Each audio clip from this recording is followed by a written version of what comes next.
For most Americans, the story begins in 1979 with the Iranian Revolution and the hostage crisis. A group of revolutionary university students took over the American embassy in Tehran and held 52 diplomats hostage for 444 days. To help burn this into the American narrative, the news show Nightline was created with a nightly tally of the number of days since the crisis started. But to really understand, we have to go back to 1953, which is where the story begins for most Iranians. This was the year that the US overthrew Iran's democracy and installed the Shah, a pro-US dictator. In 1951, Dr. Mohammad Mossadegh was the first elected official who was appointed as Prime Minister of Iran by popular demand. He saw that the wealth needed to build Iran was leaving the country because over the past 50 years, its vast oil reserves were under British control at the hands of the Anglo-Iranian Oil Company, later to become BP, or British Petroleum. So Mossadegh became hugely popular for nationalizing the oil industry and taking back the oil. Hugely popular at home, but quite unpopular with the British government. Britain took Iran to the World Court over the matter and lost. They tried to hit Iran's economy by blockading the Gulf and halting trade. They tried to convince the US to assist with regime change, but then President Truman was not interested. However, when US President Eisenhower took office in 1953, Britain was able to persuade him under the Cold War pretext that Mossadegh relied on Iran's Communist Party for power. The newly formed CIA was sent to engineer a coup, codenamed Operation Ajax. Iran's monarch, the Shah, returned to power. He had previously been weakened by the new parliament, a short democratic experiment designed to limit his powers. After 1953, he returned fully backed by UK and US power, and the oil was soon flowing under control of Britain, America, the Netherlands, and France. The Shah became increasingly arrogant, opulent, and autocratic over his 25-year rule. He instilled fear in the population with a secret police known as Savak, created by the American CIA and Israeli Mossad, that tortured and imprisoned those who dared to dissent. He crushed all political opposition. Troops were sent to massacre demonstrators. He pushed a white revolution to modernize and westernize the country, giving women the right to vote and other reforms. But ultimately, he served the elites and created a huge economic gap for the poor masses. Powerful religious leaders saw that he was forcibly trying to rid Iran of Islam in a country that was 90% Muslim. One of the Shah's leading critics, Ayatollah Ruhollah Khomeini, was arrested and imprisoned for 18 months. After his release in 1964, Khomeini was sent into exile for 14 years. From abroad, he continued his anti-US, anti-Shah campaign through sermons on cassette tapes that made their way back into Iran and circulated as people copied and shared them. By the end of the 1970s, things had gotten so bad that major protests and the violence that followed were becoming a regular occurrence. The Shah declared martial law and banned demonstrations. This resulted in a huge protest and a general strike that shut down the economy. Soon over 2 million people flooded a public square in Tehran, demanding to remove the Shah and for Khomeini to return, and that is exactly what happened. One important thing to note is that the CIA orchestrated the 1953 coup out of the very same American embassy in Tehran that was later the site of the hostage crisis, right after the Shah was overthrown by popular revolution in 1979. The students were convinced that once again, the US had plans to overthrow their revolution.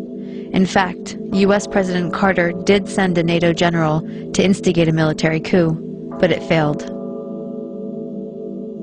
Iran and the US had an extradition treaty in force that obligated the Carter administration to return the Shah to Iran as an indicted criminal. The students had 4 demands. Return the Shah to Iran for trial. He had been accepted into America for medical treatment. Return the Shah's wealth to the Iranian people. A promise from the US not to interfere in Iran's affairs in the future. And an apology and admission of guilt by the US for its past actions in Iran. The apology never came, But 20 years later, Secretary of State Madeleine Albright did acknowledge the U.S. role in Mossadegh's overthrow. So Khomeini took power in 1979 and instituted a government under Islamic law. Within a year of the revolution, Saddam Hussein invaded Iran without provocation, seeking control of Iran's oil-rich Khuzestan region and key oil shipping waterways. The resulting Iran-Iraq War from 1980 to 1988 was the longest and one of the most devastating conventional wars of the century. At least 500,000 Iranians were killed. This war further cemented resentment of the U.S. government, as they were playing both sides. On one hand, they were supporting Iraq, providing money, technology, and intelligence, including satellite photography, to help Iraqi bombing raids. The U.S. helped provide Saddam Hussein with weapons by giving him agricultural credits and pressuring Gulf states to give him billions in loans so he could buy weapons from Western Europe, China, and Russia. The U.S. Department of Commerce issued licenses to export materials for Iraq's weapons of mass destruction program. The U.S. continued its support even after learning that Iraq was using chemical weapons against Iran, not to mention against its own citizens, to stop an uprising of Kurdish separatists. But the imperialist tradition also called for maintaining regional balance of power. So the U.S. also armed Iran, not letting any one regional power get secure enough to dominate or to ally with its neighbors to challenge U.S. hegemony. In this case, it came in the form of the Iran-Contra scandal. U.S. President Reagan needed money to fund an unjustified war against Nicaragua, but was forbidden to do so by Congress. So U.S. arms were illegally sold to Iran through Israel and South Africa, and the proceeds went to the Nicaraguan Contras. This allowed Reagan to get around Congress to support a campaign of kidnap, rape, torture, and murder, for which the U.S. was convicted by the World Court for unlawful use of force. In other words, state-sponsored international terrorism. The ruling was ignored. Khomeini died in 1989, shortly after the war ended. He promised democracy, but essentially had become the next dictator. Although he improved literacy and much-needed health care for the masses, he also imposed censorship, violently crushed political dissent, and attacked women's rights. Instead of the Savak, the people now had the Revolutionary Guard to fear. Since then, Iran has been an oppressive theocracy. Khomeini was replaced by Khamenei, who remains supreme leader to this day.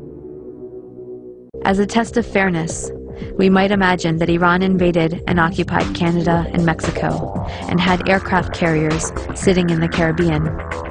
Imagine then if Iran had the power to label the U.S. the axis of evil and cut us off from the rest of the world, and then threatened to attack us if we didn't stop generating nuclear power. What if Iran had overthrown the U.S. government 50 years ago and installed a dictator friendly to Iranian interests, who kept it in power for 25 years? At that point, imagine that Christian fundamentalists, who currently represent about a third of the U.S., took power and began ruling under church law, followed by an unprovoked invasion by Canada, supported by Iran and ignored by the UN, in which it nearly destroyed the US. Would it be possible to imagine Iran as liberators? Would Iran be justified in attacking if the US government helped Christian fundamentalists in Canada to take up resistance? Would it be justified to hate and fear all Christians because of the ones that took and abused power in this context? This is not about good guys and bad guys. Both the American and Iranian governments are working against the interests of the people. But the deadly game of chicken was begun by the US, and the US has the power to end it. We should look at our current policies and actions against Iran, look at some better options, and figure out a way to change the minds of the people running our government and prevent another criminal enterprise that will cost many more lives. It has been done in the past, and if people take action, it can be done again.